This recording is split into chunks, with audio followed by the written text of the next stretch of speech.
ah, dadako tayo sa ating pinakamahalaga, pagkain ng ating espiritual na gagamitin ngayong araw na ito ng ating Panginoon na walang iba kundi isa ito sa aking hinahangaan sa mga youth talaga naman na kahit dumaan man yung bagyo, mga unos, pero talagang nananatili siyang tapat sa Panginoon at may takot talaga sa Diyos.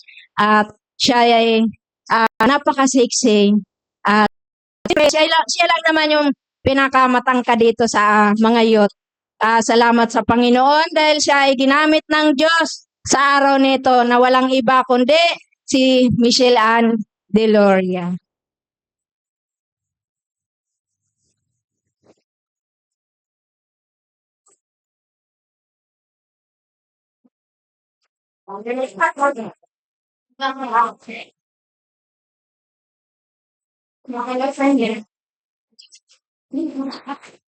Grabe, nakikilala ko talaga yung mga totoo kong kaibigan eh. Yan, maraming salamat po, 'di ba, sa umagang ito. Sabi nga, yung tunay na nagmamahal, walang makakapigil. Tama, tama, kahit umulan, bumagyo, 'di ba, maputikan man, si Sis Nora nakaputi pa yung sapatos kanina habang dumadaan sa putikan, pero 'di ba, tuloy-tuloy pa rin kasi yun daw yung totoong nagmamahal. So, yan, medyo nabigyan ko na ng konting pahapyaw, no, kung ano yung topic natin ngayon. Kasi, this December, ang verse or tema na ating pag-uusapan, which is pag-uusapan din natin siya for the whole month ng December at saka sa anniversary natin next week. So, ang verse natin for today is makikita sa Lamentations 3, verse 22. So, ito po siya. Yan. So, the steadfast love of the Lord never ceases. His mercies never come to an end. So, bago po tayo dumako sa Word of God, tayo po muna ay yumuko at pakinggan natin yung salita ng Diyos nang may puso talaga na handa ng tumanggap. Sige, so tayo po yumuko at manalangin. Lord God, dakila ka, Ama. Tunay nga na ikaw ay Diyos na tapat, hindi nagbabago. Yung pag-ibig mo ay tunay, laging tapat kailanman, Lord. Salamat, salamat. Dahil sa kabila, Lord, na aming yung pagkukulang, mga pagkakasala, Lord, pagkadapa, yung pag-ibig mo ay lagi pa ring tapat. Hindi ito nagkukulang sa amin, Lord. Hindi tapos, hindi sumusuko, hindi kami tinatalikuran nito, God. Kaya salamat. Kaya kami andito pa rin hanggang ngayon, Lord. Yun ay dahil sa pag-ibig mo. Kaya ngayong araw na ito, wala kaming ibang gagawin, kundi makinig sa love letter mo para sa amin. Yun yung pinakamagandang regalo, Ama, na pwede naming matanggap ngayong panahon na ito, Lord. Sa December, God, yung pagmamahal mo.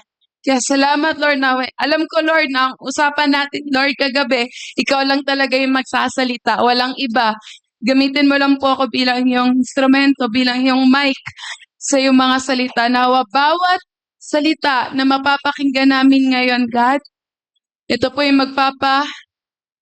magbibigay sa amin ng kapahingahan, magbibigay sa amin ng kalakasan, ng kapayapaan, ng katatagan, ng kaliwanagan na kahit talikuran man kami ng mundo, iwan man kami ng lahat, magbago man ang lahat, yung pag-ibig mo para sa amin kahit kailan ay hindi mababawasan at magbabago.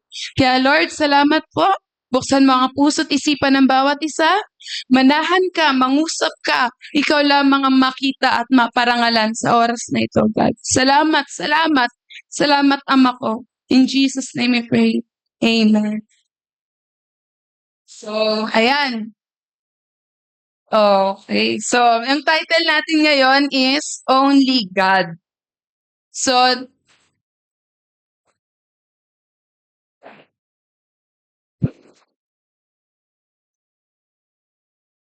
tayong lahat, 'di ba, may mga times na sige pagka pumupunta kayo sa mga mall, Ano yung unang-una niyong tinitignan? Presyo? Choice. Ano yung una niyong tinitignan? Yung quality, tama. Or kasama din doon yung, ano pa? Quality lang ba? Paano kung yung quality is, hindi, can't afford? Diba? Presyo. So, sa akin din, ang tinitingnan ko din, tama, sakto naman, quality and yung presyo. Pero ang isa ko din tinitingnan is yung uniqueness niya. Yung hindi lang siya, kasi di ba, for example, bibili ka ng dress. Yung dress na yun, ayaw ng mga babae na may katulad sila ng damit. Tama. Kasi parang parang nagkakaanuhan sila eh, na mas sexy sa kanya, sa akin hindi Ganon.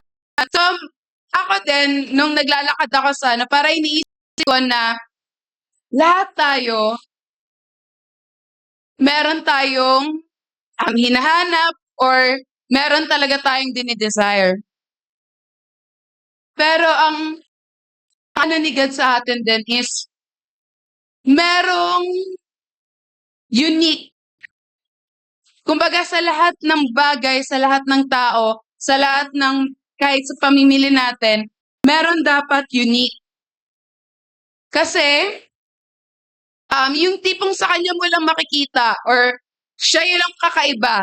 Parang kami ni Ate Thea, pag naglalakad kami niyan tapos, alam mo yung mata namin, parang automatic nagtutugma, nakikita namin yung parehong klase ng damit. Kasi, alam namin, ay, wow, wait lang, saglit, nakita mo ba yung nakita ko? Ganon. Ganon na lang yung usapan namin, tapos may kita namin, bakit namin siya napansin? Bakit namin siya nakita? Kasi, maganda siya, bagay siya sa amin, at kakaiba. Yun yung talaga din namin. Kasi, alam mo yung ang tagal-tagal mo nang nabuhay dito sa mundo. So syempre, yung mga damit, nakita mo na, naranasan mo na, suot mo na, pero parang lagi ka pa rin naghahanap ng kakaiba. Diba? Si Tita Sel nga ang sabi niya, every week, kailangan meron every salad. Diba? Kailangan meron ako na kasi parang yun din yung fulfillment, diba? Merong kakaiba. Kailangan meron tayong para din sa sarili natin. So, ngayon naman, bakit ganito yung title natin? Only God. Kasi, yung word na steadfast love. Steadfast love of the Lord never ceases. Alam nyo ba na nung sinearch ko yung meaning ng steadfast, kung kanino relate, kung parang kung nakadugtong, naka-connect, yun ay kay God. Kay God lang. Though maraming sabihin na mahal kita, hindi yun magbabago, gumuho man ang mundo. Pero pag wala nang maisaing, guguho talaga yung mundo nyo. Tama. Eto siya. So, steadfast love is a term used to describe God's love for people, which is unchanging, strong, and dependable. So, sa lahat, tingnan sa paligid. Sino na yung mga nasabihin ng I love you? Sino man na yung mga nasabihan ng I love you? Taas ang kamay. Oy, si Cloud, Tita Sel. Nagtaas si Cloud at saka si Ken. I love you pala ni Mama. Tama. So, sino na yung mga nasabihan ng I love you? Ay, kinikilig pa. Diba? Taas pa yung kamay. So, how many times? Nako, nahuhuli sa bibig. Diba? Yung isda daw nahuhuli sa bibig. Nakakala daw nagsabi ng I love you kay Ate Thea. Tama. Pero, ang tanong, may nanatili ba? Grabe naman, harap-harapan, no? December naman to, hindi naman February. Bakit love? So, huwag kayong mag-ahal sa akin. ni Lord. So, totoo. Tama. Sa dami-dami na nagsabi sa atin na mahal kita, at hindi kita iiwan, at hindi yun magbabago, at kahit anong mangyari, tayo pa din hanggang dulo.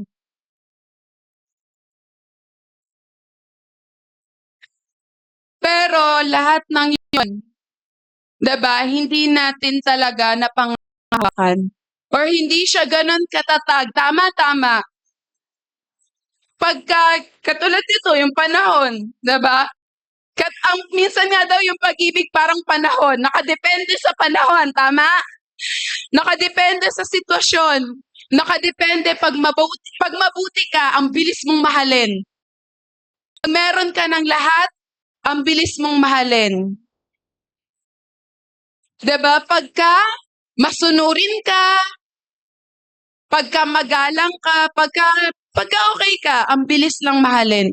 Pero etong steadfast love, sabi nga, it is unchanging, it is strong, and dependable. Ano ibig sabihin nito? So sabi ng steadfast love is a love that is firm, unwavering, loyal. Parang ang sakit nitong loyal. Sinong sinong guilty sa salitang loyal? May loyal pa ba na pag-ibig? Parang pag nakaharap, pag nakatalikod iba. And that love that never changes or fails. It is a love that is based on God's character and faithfulness to keep His commandments. So, ito daw yung klase, napaka-kakaiba, napaka-unique, hindi mo pwedeng makita sa iba na klase ng pag-ibig. Ito yung gusto ko kay Lord. Kasi 'di ba, sabi ko nga bakit pa natin kailangan maghanap ng iba na magtuturo sa atin or magmamahal sa atin or tatanggap sa atin kung meron naman tayong the best, si Lord. Yung kayang magbigay, siya lang yung tanging pwedeng magbigay ng ganitong klase ng pagmamahal. Yung hindi nagbabago, yung hindi cheater, hindi nag-cheat, loyal, always loyal yung love ni Lord. At yung love niya, hindi nakadepende sa atin, kundi nakadepende sa kung sino siya. Kasi alam mo, kanina habang nag-worship ako dyan kanina, ilang tao na ba yung nagsabing ayoko nang magmahal? Kasi ilang beses nang nasaktan. Ayoko nang magmahal, Lord. Kasi ilang beses na akong sinaktan, iniwan, niloko. 'Di ba? Pero paano kaya kung si Lord ang nasa posisyon natin? Pwede kayang sabihin ni Lord, ayoko nang mahalin tong mga taong to, tigtigas ng ulo, konsumisyon, wala nang ibang binigay sa akin kundi sakit ng ulo. Pinapakain ko, inaalagaan ko mula bata hanggang pagtanda. Hanggang ngayon, ang tigas pa rin ng ulo. Huwag ko na silang mahalin. Nakakasawa, nakakapagod, nakakaubos. Paano kaya tayo? Minsan ba naisip niyo yun? Kasi ako minsan, sabi ko nga ilang beses lang naman akong pero para akong may trauma. Tama. Minsan pag sobra tayong nagmahal, nakaka-trauma, tama. Pero buti na lang si Lord. Kahit sobra niya tayong minahal, kahit simula pa noon, ilang years na ba? Pero kahit kailan hindi siya nagsabing ayoko na. Kahit kailan hindi niya bahala na kayo. Ayoko na sa inyo. Sa kayo. Kasalanan niyo yan. Kung bakit kayo naghihirap, kung bakit kayo nasasaktan, kasalanan niyo naman yun eh. Buti ganun, hindi ganun si Lord, no? Tama. Paano kung na-trauma si Lord at hindi na tayo mahal? Tayo na yung pinakakawawa sa lahat. So, ito yung original steadfast. the word hesed, which appears in the Old Testament over 200 times. Sa Old Testament pa lang yan. 200 times nang inuulit na yung pag-ibig ng Diyos ay steadfast. Steady, hindi nagbabago, hindi nagkukulang.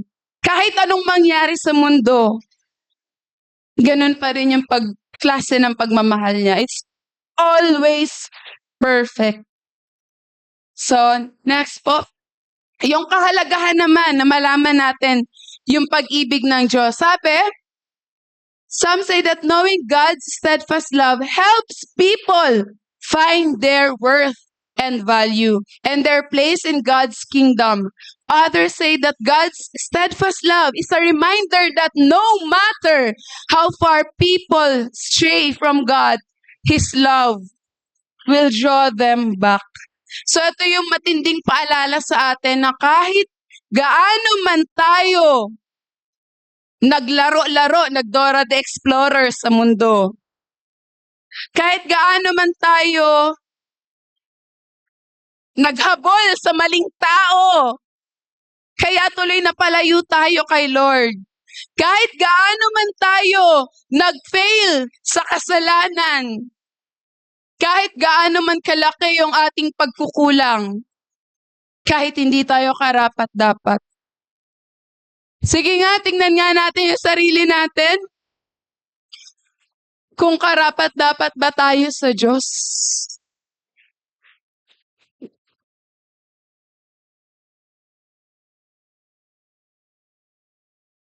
Kasi kung titignan natin yung perfection ni Lord, yung yung buong siya. Di ba pag kukuha kayo ng life partner, titignan niyo siya eh. Ay, grabe tong tangkod nito. Ay, grabe oh. Ay, nakapagtapos. Maganda yung buhay.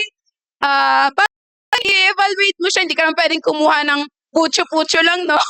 So, syempre, evaluate mo siya. Tapos nakita, ay, parang ang taas niya. Tapos ako nandito. Parang hindi kami match. Di ba kayo, bahala na si Batman? Nagbahala nga si Batman. Nagaganan kayo. Okay. Ba't sumasagot si Cloud? Parang may pinagdadaanan yung bata. May experience. Parang mas sumasagot na siya kaysa sa'yo. Diba? Kung i-evaluate natin si Lord, sa tingin nyo ba, karapat-dapat tayo bilang maging life partner niya?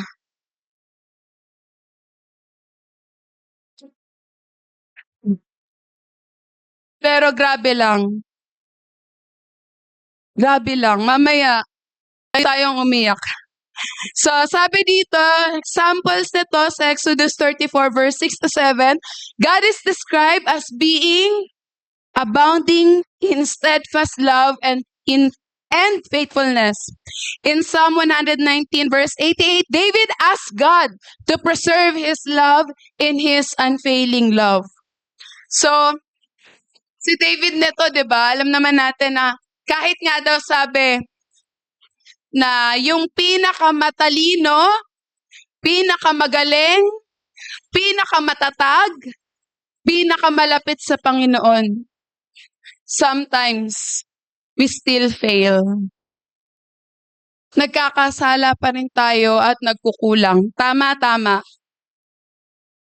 So wala talagang dapat sa pagmamahal ng Diyos. Pero alam mo, grabe, buti na lang talaga. Kaya lagi kong sinasabi sa panalangin, Lord, buti na lang ikaw ay ikaw. Kasi, kawawa talaga kami. So, characteristics ng pag-ibig ng Diyos, steadfast love niya, it is unwavering or unchanging. Diba? We all fail at some point of our lives and even in a daily basis. Diba? May mga times talaga na ang laki-laki na ng kasalanan natin kay Lord. Hindi na mabilang, hindi ma-compute. Kung sa utang pa, walang bayad-bayad, puro utang. Ang laki-laki na ng kasalanan natin kay Lord. Noon, malalaki, pero hanggang ngayon, tama, in a daily basis, nagkakasala pa rin tayo kay God. We fail. Even the strongest nga, si Samson, 'di ba? Siya yung pinaka malakas. Oh, wisest man, sino? Si Solomon, even yung most faithful, 'di ba? All encountered failures and mistakes. Sins and wrong decisions. So, it became, because we are human. So, it is the steadfast love of the Lord that only God has. It's our one and only hope for our living. Because yung love ni Lord, ito yung meron din nakalakip ng pag-ibig niya. So, acceptance and forgiveness. Sabi nga sa 1 John 1:9, if we confess our sins, He is faithful and just to forgive us our sins and to cleanse us from all unrighteousness. So, yung pag-ibig ni Lord, hindi lang katulad ng tao na mahal kita. Yung pag-ibig ni Lord, kaya ding magpatawad at lumimot ng kasalanan. Kaya, yun yung greatest hope natin. Kasi natandaan niyo, sinong nakakilala ng tao na 10 years na yung kasalanan mo sa kanya, pero pag nagkita kayo, alam mo yung tao. Pag nakatalikod na kayo, ang yan, okay sana. Kaso, nangutang yan sa akin 10 years ago, hindi nagbayad eh. Alam mo yung 10 years ago na hindi na ganyan nakalimutan. At 10 years ago na yung mga kasalanan mo nababalik-balikan rin. Tama. Si Claude. Pero yung pag-ibig ng Diyos kayang magpatawad, kayang tumanggap, kayang luminis na lahat ng kasalanan. Kaya, ewan ko ba, saan pa kayo makakita ng ganitong klase ng pagmamahal? Diyos naman siya. Hindi niya kailangan gawin yon. May choice siya. Tayo nga, may choice tayo eh. Kung mamahalin natin or tatanggapin natin yung isang tao. Pero si Lord, 'di ba? So, yan, if we confess, ang gusto lang ni Lord, aminin natin ang ating pagkakasala. At kaya niya yung patawarin lahat. Sabi nga, sa next verse, sa Isaiah 1 verse 18, ito, napakaano din itong verse na to. Kasi parang, ito yung pag-asa ng mga taong walang pag-asa. Yung pakaramdam nila, hindi na sila matatanggap at mamahalin ng Diyos. Sabi dito, come now, let us reason together. So, tinatawag pa tayo ng Diyos. Ikaw na yung nagkasala sa Kanya. Ikaw pa yung tinatawag. 'Di ba? Magpaliwanagan tayo. Sabi ng Diyos, kahit na ang kasalanan mo ay sing-pula ng scarlet, they shall be, magiging sing-puti sila ng niebe. 'Di ba yung niebe sobrang puti? May niebe na ba ngayon na green? Baka may lumot yan. Diba? So, kahit daw sing-pula ng crimson yung kasalanan mo, they shall become like a wool. Diba? Lahat, yung mga bagay na yon sobrang puputi eh. Wala ka namang makikita na wool na maitim or ibang kulay. Ano talaga niyan is puti. So, kahit gaano pa kalaki, ikaw pa'y babaero, lasinggero, lalakero, lahat na ng may ero, nagsusugal, diba? So lahat, sugalero, lahat na ng may ero. Pero, pag tinanggap mo ang Diyos, meron ka pa ring habang buhay na kapayapaan. Parang no? Totoo ba yun? Parang ang imposible, pero totoo. Totoong-totoo siya. Siya lang yung nagmamahal sa atin ng ganito. Yun yung gusto ko kay Lord kasi meron talaga siyang pagkakaiba sa ibang tao. 'Di ba? So yung pag-ibig niya meron din tong kalakip na grace. But he said to me, "My grace is sufficient for you, for my power is made perfect in weakness." So 'di ba may mga tao na pagka mahina ka na, dun mo nga daw masusubok yung totoong klase ng pagmamahal. Pag walang-wala ka na pero mahal ka pa rin niya. Kaya youth, 'di ba?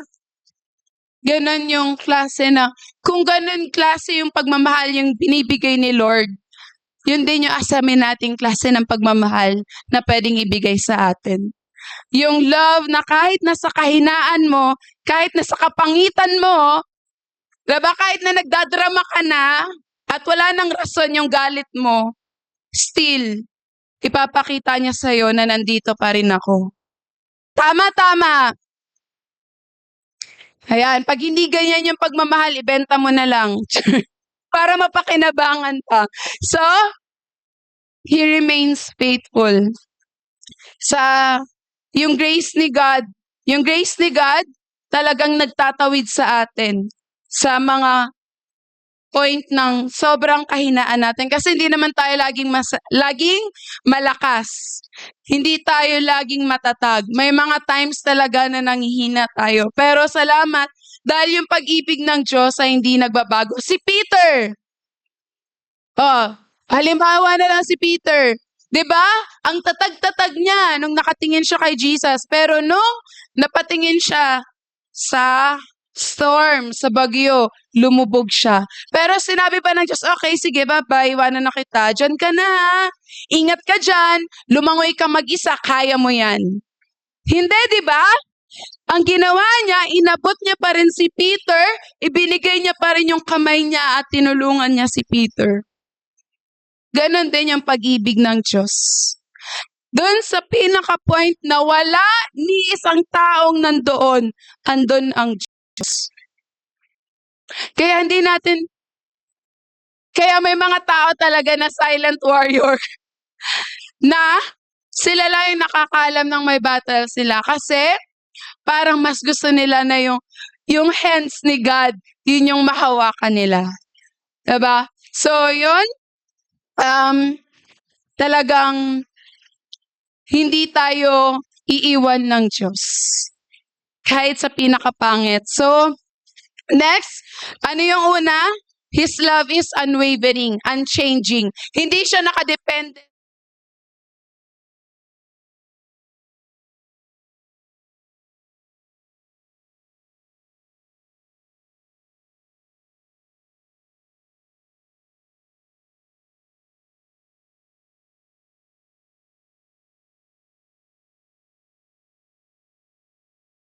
Isa din sa pinaka-favorite verse ko talaga, yung sinasabi dyan sa 2 Timothy 2:13. Diba? Sabi niya sa Tagalog, "Kahit na kayo'y hindi nagiging tapat, ako'y mananatiling tapat. Kasi hindi ko pwedeng itakwil ang aking sarili." Kasi yung faithfulness ni Lord, yung love niya, siya na yun mismo eh. Kaya kung itatakwil niya yun, diba, hindi niya talaga pwedeng itakwil yung sarili niya. Kaya kahit maging tapat ka sa kanya or hindi, nagiging tapat pa rin siya sa'yo. Pero alam mo yung masasabi mo, "Lord, nakakainis ka." Bakit ka ganyan? Bakit ka ganyan? Mahal mo pa rin ako kahit hindi ako karapat-dapat mahalin. Diba, "Lord, bakit ka ganyan? Nakakainis ka na. Pwede namang hindi na lang ako, pwede namang iba na lang. Magtuturo pa nga tayo, Lord, si ganito na lang kasi mas masunurin siya sa'yo." Tama, Lord, mas magaling naman siya. Mas malakas siya. Pero bakit hindi nagbabago yung pagmamahal ng Diyos? Kasi yun siya. Kahit yung ginto, 'di ba? Padaanin mo man sa apoy, ginto pa rin. Ganon ang pag-ibig ng Diyos. Hindi nagbabago, hindi nababawasan. Ginto at ginto pa rin. So, this week, meron din akong narinig na ganyan, na kwento na hindi nabago, hindi nabawasan. Wala, constant pa rin, natural pa din kasi yun talaga yung totoong laman ng puso, 'di ba? So yun, His love is unchanging. Yung pangalawa, unshakable, hindi siya unstoppable. Kahit na marami pang maging hadlang sa pagmamahalan nyo ni Lord, hindi siya papayag. Okay, sabi nga, ayan, sabi sa Romans 8 verse 35, sino daw ang makakapagpahiwalay sa atin sa pag-ibig ng Diyos? Kasi, isa na yan sa favorite verse ko. Yung kahirapan ba? Yung pag-uusig? Man ba? Yung sa hindi naked na siya eh. So, lahat kasi ng paghihirap or kahit na yung buhay mo pa, 'di ba? Yung maging kapalit. Kahit ano daw doon sa mga nabanggit, hindi yun ang makakapagpahiwalay sa pag-ibig ng Diyos. Wala doon. Parang alam mo yung none of the above. Walang makakapagpahiwalay sa pag-ibig ng Diyos. Sabi natin sa Tagalog, Romans 8:35, sino ang makakapaghiwalay sa atin sa pag-ibig ni Kristo? Ang kaguluhan kaya? Ang kapighatian, pag-uusig, pagkagutom, kahirapan, panganib o kamatayan. Yun. At sinabi niya sa verse 37, hindi sa lahat, sabi niya sa verse 39, yan, gaya ng nasusulat, verse 39 po, verse 38, ayan, sapagkat natitiyak kong walang makapaghihiwalay sa atin sa kanyang pag-ibig, kahit ang kamatayan o ang buhay. Yan. Kahit ang mga anghel o ang mga pamunuan. Kahit na ang hina. Yan. Amen. Sabi niya, ang kataasan o ang kalaliman o alinmang nilalang ay hindi makakapagpahiwalay sa atin sa pag-ibig ng Diyos na ipinagkaloob sa atin sa pamamagitan ni Kristo Jesus na ating Panginoon. So, kahit daw yung mga anghel, kahit na yung kamatayan, kahit na yung kaguluhan, kahit yung kagutuman, lahat na ng bagay binanggit niya dito, kahit yung kataas-taasan o yung kalalim-laliman, kahit ano pang klase ng kasalanan, hindi nun mapaghihiwalay yung pag-ibig ni God sa atin. Kahit na may mga sekreto tayong kasalanan, na tayo lang yung nakakaalam. Even though, ganun tayo, yung pag-ibig ng Diyos ay hindi nagbabago. Marami tayong sekreto, tama? At dahil doon, sumasagot na secret. Mukhang maraming pinagdadaanan tong batang to. So, kahit ang lahat ng bagay na yon, hindi yun yung makakapagpapigil sa Panginoon na mahalin tayo. So, saan ka pa? Saan ka pa makakakuha ng ganitong klaseng pagmamahal? Nabibili ba to? Pwede bang paano paramihin yung ganitong klaseng pagmamahal? Diba? Sabi nga nung pag nakita ka daw ng lalaki na parang katulad daw ni Papa Ricky, sabi ng mga pinsan ko, paramihin mo nga si Ricky para marami daw yung, para marami daw yung ganong klase ng character. Tapos, parang imagine ko lang kung ganun kadami yung taong yon, tapos nag-aagawan tayo, paano pa yung pag-ibig ng Diyos? And last, actually marami pa to, pero kailangan ko siyang paikliin. So, unfailing na love. So, God's steadfast love means He will fulfill His purposes in our lives. So, sabi nga, all things work together for good to them that love God, to them who are called according to His purpose. So, ibig sabihin, sino ang familiar sa kwento ni Joseph?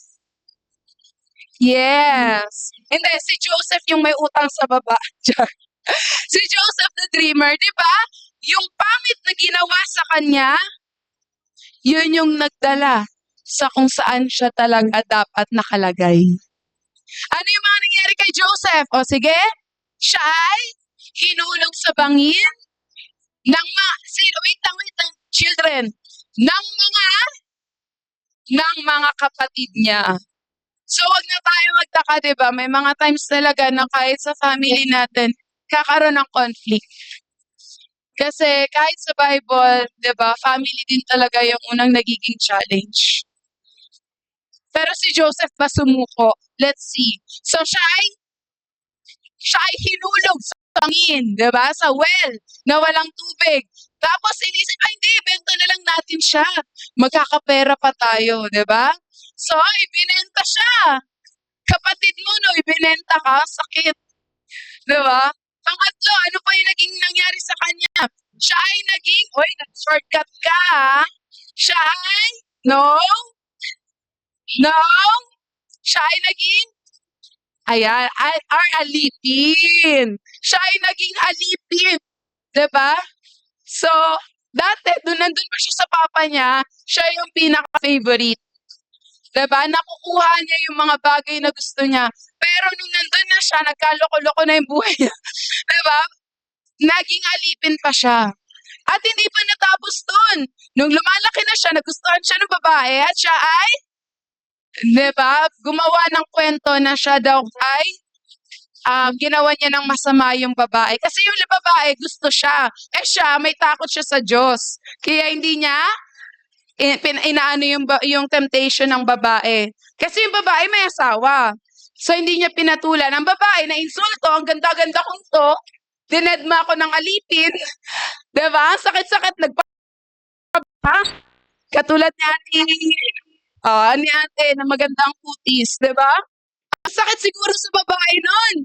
Kaya gumawa siya ng kwento at si Joseph ay pinakulong nang walang kasalanan.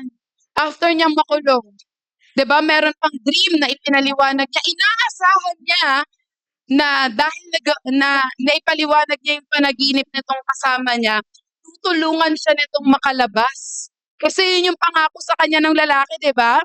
Na pag nangyari na sa iyo to, nakabalik ka na sa posisyon, wag mo akong kakalimutan. Pero nakalimutan siya ng taong inaasahan niya na maglalabas sa kanya. Pero hindi doon natapos ang kwento, di ba?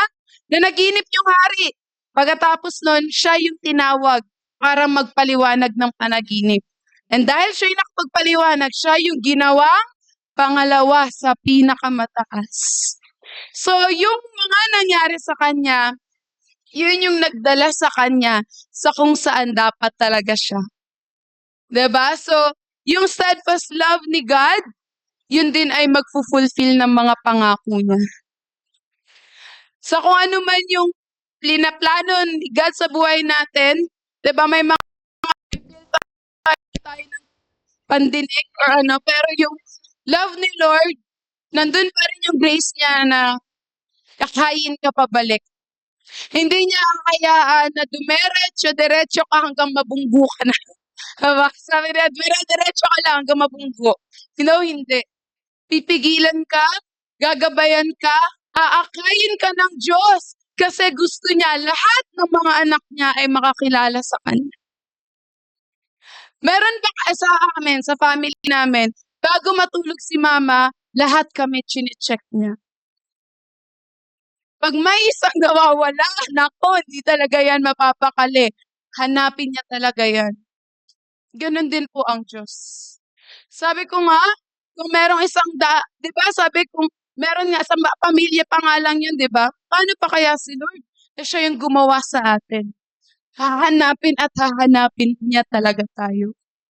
Kahit minsan nagdodora the Explorer tayo at gumagawa tayo ng mga desisyon, self-destructive decision, yung tayo yung masisira sa huli. Sabi nga sa Bible, sa Proverbs, may daang matuwid sa tingin ng tao, ngunit kamatayan ang dulo nito. Diba? Tama. Pero hindi natin yun nakikita.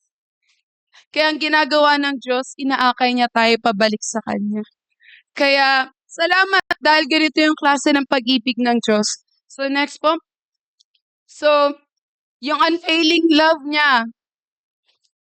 Okay, next year.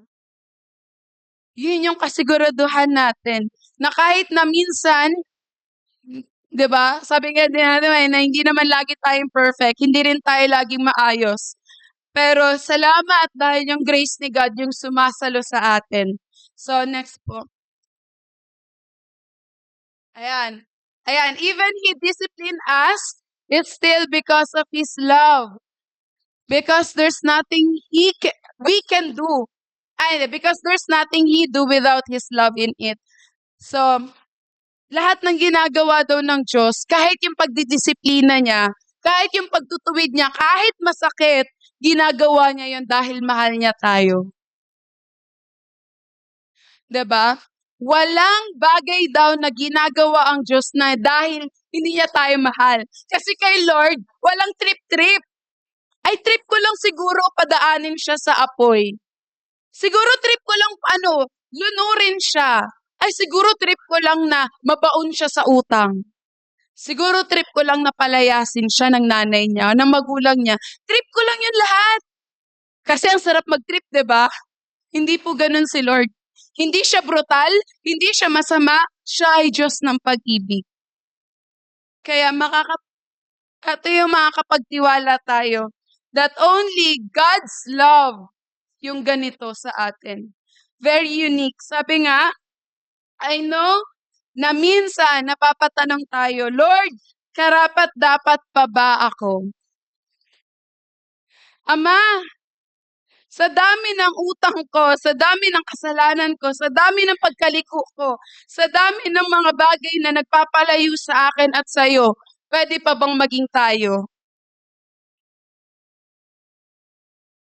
Sa dami ng hindi ko pa nagagawa para sa iyo, sa dami ng mga bagay na nagparumi sa akin, pwede pa bang maging tayo? And God said, yes, anak. Kasi ako pa rin yung same Father na nagmahal sa'yo before, nagmamahal sa'yo ngayon, at mamahalin ka always and forever. So, ganun yung klase ng pag-ibig ni God. Only God.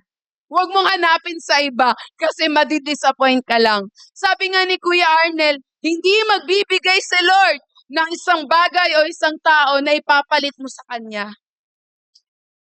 Kaya hindi mo mahanap yung iba. Yung ganitong klase ng pagmamahal, hindi mo talaga mahanap sa iba. Hanging sa Diyos lang. Diba? So, napakaganda ng sinabi na ni Kuya Arnel. She's talagang, kaya this week sinabi ko, dapat may proper order. Si Lord muna, bago ang iba. Kasi pag nawala ka sa proper order, magiging magulo din yung buhay mo. Si Lord muna, bago ang iba. Kasi masaktan ka man nila, at least may Diyos ka pa. Tama? So sabi niya na kahit sa lahat ng nagawa natin, yung pag-ibig ng Diyos, hindi magbabago, hindi mawawala, hindi susuko, hindi niya tayo kailanman iiwan sa ere dahil yung pag-ibig ni Kristo kailanman hindi magbabago. So, nawa ngayon, damhin natin yung pag-ibig ng Diyos. Inaanyayahan ko po ang bawat isa na tayo po ay mawit muna ito kasi yung kanta na kinakanta ko for this past 3 days kasi natagpuan ko yung klase ng pag-ibig na tanging sa Diyos lang matatagpuan. Kaya, yung title pa lang nito it breaks my heart. Kaya kantahin natin to, and habang kinakanta to, kung meron pa man tayong mga bagay na nagdududa tayo, mahal pa kaya ako ng Diyos? Kanino ko kaya matatagpuan yung pagmamahal? Kay Lord yun. Init mo ang aking hanapan sa gitna ng bawat takot at paghihirap. Sa kabila ng aking pagkukulang, Katapatan mo, O Diyos, tanging lahat. Lord, Sa puso at damdamin, ika'y mananatili. Walang hanggan ang alay mong pag-ibig. Natagpuan ang iyong pag-ibig na dakila. Doon sa krus ako iyong pinalaya. yes, pinalaya ka na ng Diyos. Jesus, ako'y Awitan mo siya. nang hanggang pagpupuri. Ang puso ko'y sa'yo. Iyan ka lang.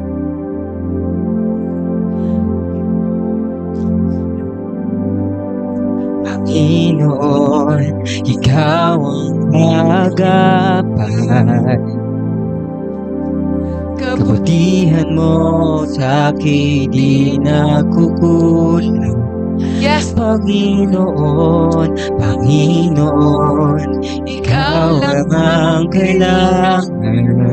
yes, oh God. Magpakailanman sa'yo ako'y mananahan. Sa puso at damdamin, ika'y mananatili. Walang hanggan ang alay mong pag-ibig. Natagpuan ang iyong pag-ibig na dakila. Doon sa krus, ako iyong pinalaya. Pinalaya ka. Jesus, ako'y awit ng walang hanggang pagpupuri. Ang puso ko'y sa'yo. Ako sa'yo ng ganito. Natagpuan ang iyong pag-ibig na dakila. Doon sa krus, ako iyong pinalaya. Jesus, ako'y awit ng walang hanggang pagpupuri. Ang puso ko'y sa'yo.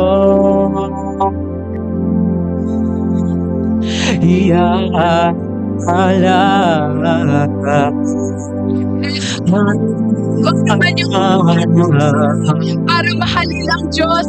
Bitawan mo na, isuko mo na. Oh, Huwag mo na hayaan. hangat ko lang Maramdaman yung pag-ibig ng Diyos. Kasi ay kawawa ka. Kung wala ka ng pag-ibig ng Diyos, kawawa ka. Ikaw na yung pinakakawawang tao. Hindi ka kawawa. Wala kang kayamanan, wala kang bahay, wala kang tapos, hindi ka kawawa pag ganun. Kawawa ka pag wala ang Diyos. Kaya tanggapin mo yung pag-ibig sa'yo ng Diyos. Kasi yun lang hindi magbabago. Yun lang hindi magkukulang. Yun yung itatawid ka. Kahit sa pinakamagasang pangyayari sa buhay mo. Natagpuan ang Kawawa ka pag wala ang Diyos. pag-ibig mo hanggang Makuha mo man ang lahat ng kayamanan, lahat ng kasikatan, lahat. May pamilya ka, may trabaho ka, lahat. Pag wala ang Diyos, kawawa ka pa rin. Kaya ayaw Natagpuan magkawa ng ganang klase ng ang iyong pagbuhay. pag-ibig Gusto na ng Diyos na maramdaman mo yung pagmamahal na nanggagaling sa Kanya. Yung pagmamahal na kahit sino ka pa, kahit ano ka, kahit ano mo yung nagawa. Jesus, ako'y Hindi ka mapapatawad ng tao, pero ang hanggang tinanggap at minahal ka ng Diyos. Yun ay sapat na para magbago ka. Natagpuan ang iyong pag-ibig na dakila. Doon sa krus, ako iyong pinalaya. Jesus, ako'y awit Nang wala ng hanggang pagpupuri. Ang puso ko'y sa'yo iaalay.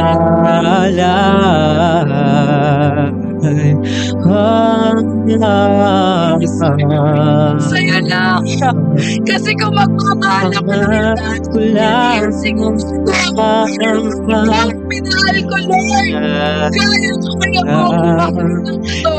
malaki sa presensya mo. Sa lahat ng mga pagkakataon na iniwan kita para sa iba. Sa mga pagkakataon na pinagpapalit kita, sino ba sila? Para sa iyo. Imamalaki sa presensya mo. Panawarin mo. Kung minsan, pinapamanahan kita. mo. Kung minsan, Lord, ako na yung nagdidesisyon, pero Lord, sorry. Pero salamat dahil mahal mo pa rin ako. Sa presensya mo. Ikaw lang talaga yun.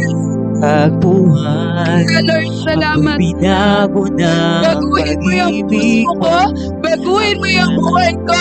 Kasi sa'yo lang ako may totoong Malaki pag-asa. sa Yung presensya mo. nakalain ko, hindi ko na yun mababago.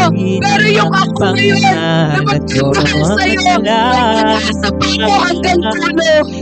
Yun yung gusto ko, Lord, na hindi na ako makikita sa Imamalaki kasalanan sa ko, kundi presensya makikita mo. ko bilang anak na nagmamahal sa'yo. Ako'y binago ng pag-ibig mo. Yung pag-ibig mo lang yung pwede kong pamahal. Imamalaki sa presensya Yung pag-ibig mo lang, mo. Lord, yung magtawid sa akin ng pagkakas. Hindi ko kaya sa sarili kong kakayanan. Hindi imposible ito. Alam ko, mahirap. Pero Lord, sa'yo walang imposible. Imamalaki sa Kaya Lord, presensya sa mo. oras na ito, Natagpuan. sinusuko ko sa'yo ang Ako'y buhay. binago ng pag-ibig mo. Buksan mo Hanggang ang puso ko at manahan ka rito. At kahit kailan, alam ko, hindi na ako mag-iisa. Hangad Lalo tayo at magkakataon na lumapit ngayon sa Panginoon. Damhin niyo po yung presensya ng Diyos na kinakausap ka. Gaano ka man lumayo sa Kanya, mahal ka pa rin. ay mamalagi sa presensya mo. Luwalhati Kausapin natin ang Diyos. pangalan mo. Hangat ko lang, hangat ko lang, ay At kung sino man ngayon, sa puso niya, sa buhay niya, yung nais tanggapin ang Panginoon, yung ganitong klase ng pag-ibig na hindi kayang ibigay ng mundo. Ngayon na po yung pagkakataon para tayo lumapit sa Panginoon. Para buksan natin yung puso natin sa Kanya. Hindi bukas kasi lugi ka. Lugi ka. Ngayon na yung pagkakataon para papasukin ang Diyos sa buhay mo. Huwag mo nang hayaan na patagalin pa yung buhay mo na nagdurusa, madilim, walang direksyon, patapon, walang halaga sa mundo kung wala ang Diyos sa buhay mo. Kaya ito na yung pagkakataon na tanggapin ng Diyos. Yung pagmamahal na Panginoon. presensya mo. Kasi naman yung handa ng magsuko ng buhay niya sa Panginoon. Natunay po yung pagkakataon. Sabayan niyo po ang panalangin na ito.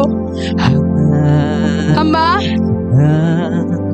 imamalagi sa makapangyarihan, presensya mo. mapagmahal na Diyos. Buwan Ama, alam ko, bago na yung lahat ng nagawa kong kasalanan ay nakikita mong lahat. Yung mga tinatago kong sekreto, Mga bagay, Lord, na hindi ko masabi kahit sa pinakamalapit kong kapamilya or kaibigan. Hindi ko masabi sa kanila. Pero alam mo, Panginoon. Ngayon, God, hinihingi ko yung pag-ibig mo na kayang maglinis ng lahat. Para baguhin ako. Para linisin ako. Para tanggapin ako. Tinatanggap kita sa buhay ko, Panginoon. Ikaw ang manguna at maghari dito. Dahil kung ako lang, laging palpak. Pero pag ikaw, laging perfect. Kaya ikaw ang masunod. Ikaw ang maghari. Ikaw ang manguna. Ayoko nang mag-isa. Kaya Lord, salamat sa pag-ibig mo. Manahan ka sa akin, Ama. Sa'yo na ang buhay ko. Sa'yo ang puso ko. Ikaw lamang, Ama. Salamat po. Sa pangalan ni Jesus. Amen. Amen.